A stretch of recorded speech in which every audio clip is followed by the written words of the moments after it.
வணக்கம். இந்த வீடியோ 3 நிமிட வீடியோ. இந்த வீடியோவை 3 நிமிடம் இருந்து கேட்கக்கூடியவங்க அல்லது பார்க்கக்கூடியவங்க மட்டும் பாருங்கள். அவசரமானவங்க பிறகு பாருங்கள், டைம் இருக்கும்போது. புத்தளம் மாவட்டத்தில் இருக்கக்கூடிய சாலியவெவ என்று ஒரு பகுதி, ஒரு கிராமம். அங்கே போலீஸ் நிலையம் எல்லாம் இருக்குது.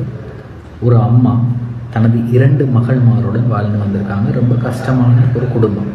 12 வயது மகளும் இன்னும் ஒரு மூத்த மகளுக்கு 14 வயது, 12 வயது 14 வயது. கடந்த 2 வாரங்களுக்கு முதல் இந்த 12 வயது மகளை காணவில்லை. எல்லா இடமும் தேடுறாங்க. தேடி பார்க்கும்போது இந்த 12 வயது மகள் 39 வயது திருமணம் முடித்த ஒரு நபரது வீட்டிலே இருப்பதாக தெரிய வருகிறது.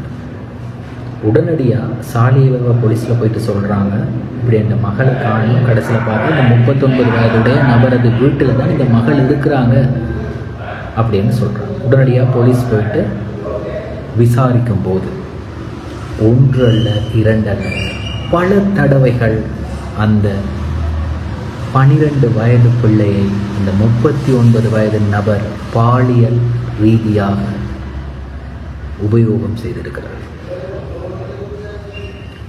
சரி, இப்படி இந்த கதை தெரிய வரும்போது மேற்கொண்ட விசாரணையிலே இன்னும் ஒரு கதையும் தெரிய வருகிறது. இந்த குடும்பம் கொஞ்சம் கஷ்டமான குடும்பம்.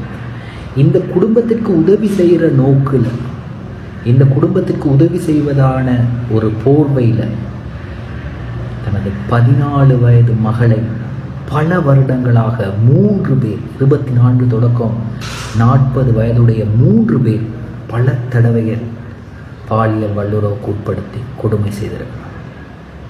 உங்களுக்கு என்ன வேணும்? புக்ஸ் வேணுமா? நான் வாங்கி தரேன். உங்களுக்கு என்ன வேணும்? பென்சில் வேணுமா? நான் வாங்கி தரேன். பென் வேணுமா? நான் வாங்கி தரேன். நோட் புக் வேணுமா? நான் வாங்கி தரேன். இப்படி அந்த குடும்பத்துடைய இயலாமையை காரணமாக எடுத்துக்கொண்டு அந்த குடும்பத்தில் இருக்கக்கூடிய 2 பெண் பிள்ளைகளது வாழ்க்கையையும், அந்த பகுதியிலே இருக்கக்கூடியவர்கள், வெளி மாவட்டங்கள் வெளி கிராமங்களில் அந்த சாலியவெவ பகுதியிலே இருக்கக்கூடிய நபர்களால் அந்த பிள்ளைகளின் வாழ்க்கை சீரழிந்திருக்கிறது.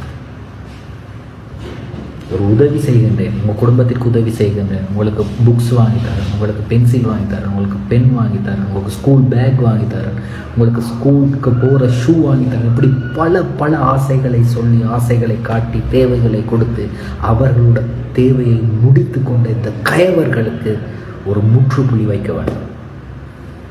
இப்படிப்பட்ட கயவர்களுக்கு கடுமையான தண்டனை கொடுக்க வேண்டும். அதற்காக நாங்கள் அனைவரும் போராடுவோம், அதை எதிர்ப்போம். இப்படியான சம்பவங்கள் நடக்கும்போது அவற்றை வெளியே கொண்டு வரும். நன்றி, வணக்கம்.